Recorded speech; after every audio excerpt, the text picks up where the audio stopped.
लोकसभेला चूक झाली, सुप्रिया सुळेंविरोधात सुनेत्रा पवारांना उभं करायला नको होतं, अजित पवारांची कबुली.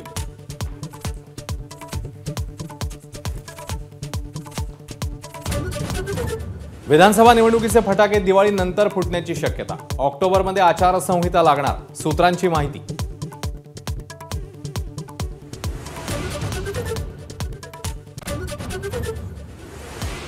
लोकसभेतल्या दुराव्यानंतर संघ आणि भाजपचं विधानसभेसाठी जुळलं. भाजपला फटका बसू नये म्हणून संघ मैदानात. सरकार्यवाहक अतुल लिमये यांच्याकडे समन्वयाची जबाबदारी. कुणाचा बाप आला तरी योजना बंद होणार नाही. लाडकी बहीण योजनेचे पैसे परत घेण्याची भाषा करणाऱ्या राणांना फडणवीसांनी सुनावलं. जळगावातल्या कार्यक्रमात कानपिचक्या.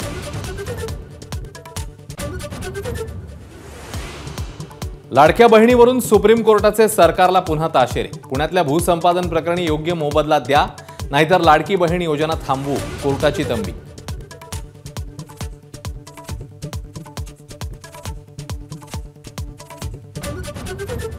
फडणवीसांच्या सांगण्यावरूनच भुजबळ काम करतात, नाहीतर पुन्हा जेलमध्ये टाकण्याची भुजबळांना भीती. नाशिकमधल्या रॅलीत जरांगेंचा फडणवीस आणि भुजबळांवर पुन्हा घणाघात.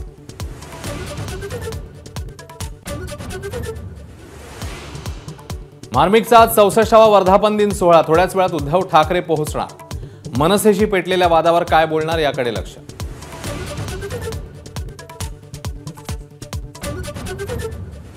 मराठवाड्यामधल्या खालसा झालेल्या इनाम 2च्या आणि देवस्थानच्या जमिनी वर्ग 1 करणार सरकारचा मोठा निर्णय. लाखो लोकांना होणार फायदा. राज्यातील 6000 किलोमीटरच्या रस्त्यांचं डांबरीकरण नव्हे तर कॉन्क्रिटीकरण करणार. 37,000 कोटींच्या सुधारित निधीला मंत्रिमंडळ बैठकीमध्ये मान्यता.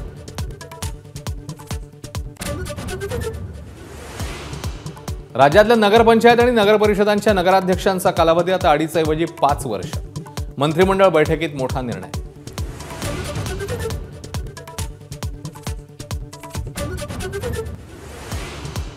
कांद्यापाठोपाठ बांगलादेशातल्या अस्थिरतेचा फटका विदर्भातल्या संत्र्यांनाही. 2.5 लाख टन संत्र्यांचं करायचं काय? संत्रा उत्पादकांसमोर प्रश्न.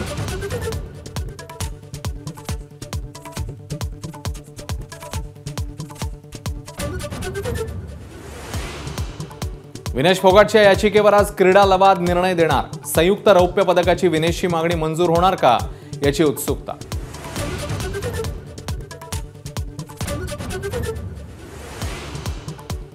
ज्येष्ठ गायिका अनुराधा पौडवाल यांना गानसम्राज्ञी लता मंगेशकर पुरस्कार जाहीर.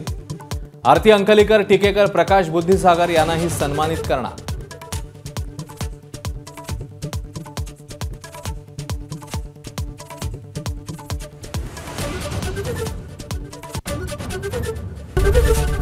एबीपी माझा, उघडा डोळे बघा नीट.